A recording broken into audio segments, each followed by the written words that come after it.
Salut les amis, j'espère que vous allez bien et bienvenue dans ce nouveau format. Aujourd'hui, petite vidéo spéciale, différente de ce que je fais d'habitude. Je suis un peu stressé, ça se voit non sur mon visage? Non, ça se voit pas. Bon bah tant mieux. Aujourd'hui, on va parler d'un sujet qui m'a touché, ou me touche, me touche toujours, mais un peu moins qu'avant, mais ça m'intéresse d'en parler un peu avec vous. Voilà, vous avez vu dans le titre de vidéo, on va s'intéresser tout simplement à la popularité. Oui, être au centre de l'attention, mes amis. La question du jour, est-ce qu'il est nécessaire de devenir populaire ou d'être populaire pour se faire des amis? Bon, voilà, c'est la question. Si vous voulez y répondre, n'hésitez pas dans les commentaires, c'est fait pour ça.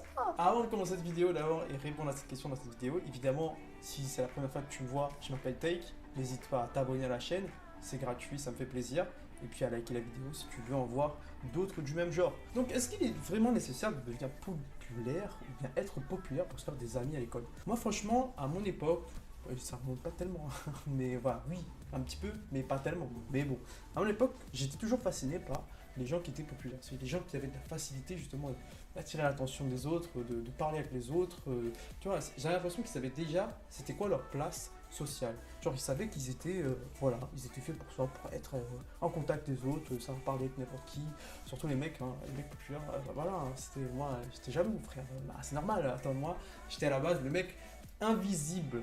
J'ai toujours gardé ce côté invisible, rester vraiment dans mon coin, tranquille, posé. Je pose pas de questions, je pose rien. Voilà, je suis pas curieux dans la vie des autres, je suis pas immersif. J'aimais bien être dans l'ombre. C'était trop bien être dans l'ombre. Voilà, tu peux guetter, tu peux observer. Mais bon, des fois, tu te sentais un peu seul quand même. Même si quand j'essaye d'être dans l'ombre, j'essaye d'être un peu seul. Bizarrement, même au travail, les gens veulent absolument parler. Ils veulent absolument savoir sur moi et ma vie. Je sais pas pourquoi.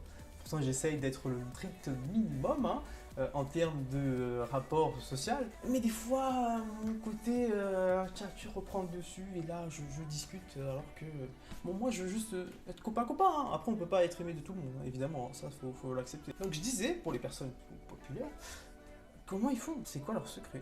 Plus tard, j'ai compris qu'en vrai, c'était pas forcément la meilleure chose qui leur est arrivée. Parce que des fois, justement, tu peux tomber sur des gens qui étaient mal intentionnés, en pensant que c'était des amis, mais en fait, pas du tout. Et ce qui fait me dire, justement, c'est que, est-ce que ça fait peur d'être populaire? Est-ce que ça fait peur d'être au centre de l'attention?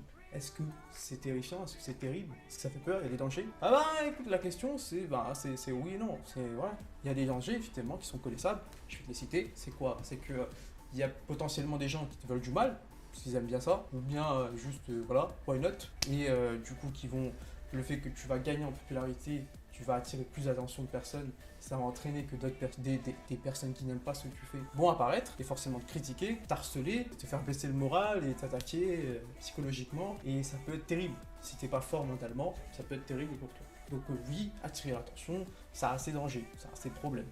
Donc on a beaucoup d'exemples autour de nous, de stars ou d'influenceurs qui se font attaquer, harcelés, qui se font attaquer sur internet. C'est ça, hein, c'est internet, c'est la jungle, hein, c'est la jungle, frère. C'est comme ça. Et c'est très difficile à supporter. Il y en a qui vont jusqu'à, je ne dirais pas le mot, tu l'as bien entendu au son. Et c'est ce qui fait que voilà, c'est un domaine très difficile et forcément si t'es pas prêt, eh ben, ça devient compliqué. Mais attention, il y a quand même ses bienfaits, hein, il y a quand même des bonnes choses à en tirer du fait de attirer l'attention et d'être au centre de l'attention des gens. Ces bienfaits sont quoi? C'est justement que les gens en parlent de toi, ils discutent de toi, ils s'intéressent à toi, tu sens que tu as de l'importance auprès des autres, tu sens que tu as un impact à offrir, tu as des choses à offrir aux autres puisque justement ils en parlent en bien, c'est surtout ceux qui parlent du bien de toi, justement ceux à qui tu attires l'attention par le bienfait que tu renvoies, par les bonnes choses que tu envoies,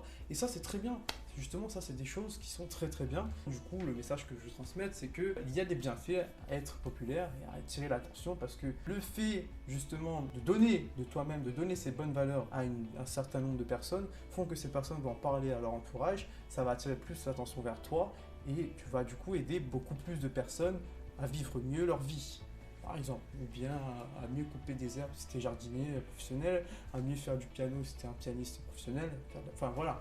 Quel que soit le domaine dans lequel tu travailles, tout simplement. Mais du coup, si on revient à l'école, du coup, tu sais ce qui est bien, ce qui n'est pas bien d'être populaire ou pas à l'école, en fonction de ce que tu es toi. Est-ce que tu es populaire, est-ce que tu n'es pas populaire? Il y a une chose qui est commune aux deux, c'est que tu vas te faire des amis. Tu vas te faire des amis. Dans les deux cas, tu vas te faire des amis. Tu vas te faire des amis même en étant invisible. Comment? Et bien tout simplement parce que tu vas t'intéresser à des personnes qui sont dans le même cas que toi. Ça va être très simple, on va diviser ça très facilement. Ceux qui ont tendance à parler, enfin à être avec des gens populaires, hein, ou ceux qui aiment bien être au centre de l'attention, ceux qui aiment bien discuter avec des personnes qui discutent aussi. Et nous, les invisibles, on aime bien être entre invisibles, tout simplement. Tu vas essayer de voir quelqu'un qui ne discute pas avec les autres, tu vas essayer de parler avec lui parce que tu te reconnais.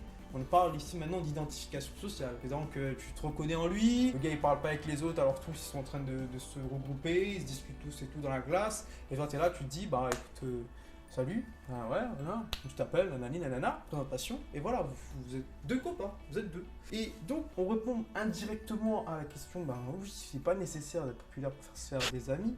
Mais par contre, faire attention au fait qu'il y a amis et meilleur ami. Il y a une différence, c'est que les bienfaits du coup de ne pas avoir l'attention de tout le monde sur soi, ça fait que tu seras plus concentré à trouver des personnes qui partagent les mêmes activités que toi et les mêmes intérêts que toi. Et tu vas plus investir ton énergie dans la cultivation d'une amitié durable, j'espère, avec quelqu'un, une personne du coup, ou bien deux. Je ne sais pas combien vous êtes. Alors que, lorsque tu as l'attention de tout le monde sur toi, eh bien, c'est un peu plus difficile justement de construire cette amitié, puisque il n'y aura pas qu'une personne, ou deux, ou trois, mais il y aura 10, 14, 20, puisque il y aura des tonnes de personnes qui voudront être tes amis. Il y aura des tonnes de personnes avec lesquelles qui voudront être l'ami de celui qui fait des blagues tout le temps, l'ami de celui qui partage le goûter, nanani, l'ami de celui qui est le plus beau, le plus charismatique, qui est incroyable quoi. C'est l'ami de tout le monde. Mais c'est surtout ceux qui sont le plus proches de toi qui sont plus capables de te poignarder dans le dos. Et ça même dès les plus jeunes âges. Donc il faut faire attention et savoir faire cette différence du coup entre ceux qui te veulent du bien et ceux qui te veulent pas. Et pour ça, il faut voir ceux qui, comment tu peux rester toi-même. Ceux avec qui tu peux rester avec toi-même, la personne que tu es, sans jouer de comédie, sans te sentir complexé à vouloir plaire aux autres, alors que t'es pas comme ça, à te sentir jouer un rôle en fait. Les groupes de personnes avec qui tu es et qui te font sentir comme si tu jouais un rôle, ça c'est pas des amis. Ça c'est pas, justement, c'est pas un groupe dans lequel tu es censé appartenir. Ne te force pas à appartenir à un groupe qui te demande à être différent de ce que tu es toi. Des valeurs que tu représentes, des principes qui te tiennent à cœur, c'est que t'es pas dans le bon groupe de personnes, c'est que t'es pas avec les bons gens là, frère. Crois là, change tout de suite, parce que justement, tu vas grandir en acceptant le fait d'appartenir à un groupe de personnes parce que entre guillemets ils ont des choses que tu ne possèdes pas ou des choses que tu aimerais avoir. Mais que du coup, tu es obligé de jouer un rôle pour pouvoir appartenir à ce groupe de personnes. Allez, il faut faire des choix, frère, il faut faire des choix, c'est la vie, c'est comme ça. Donc, conclusion, c'est que la popularité, c'est pas forcément quelque chose de nécessaire. C'est tout aussi bien d'être invisible au fond de la classe et à parler à personne, comme c'est aussi bien d'attirer l'attention de tout le monde et puis d'être au centre de l'attention. Tous les deux sont des bons cas, puisqu'on nous retire justement des bénéfices, de l'expérience de ça, et on retire des bonnes choses à cultiver plus tard si on a les bons outils, évidemment.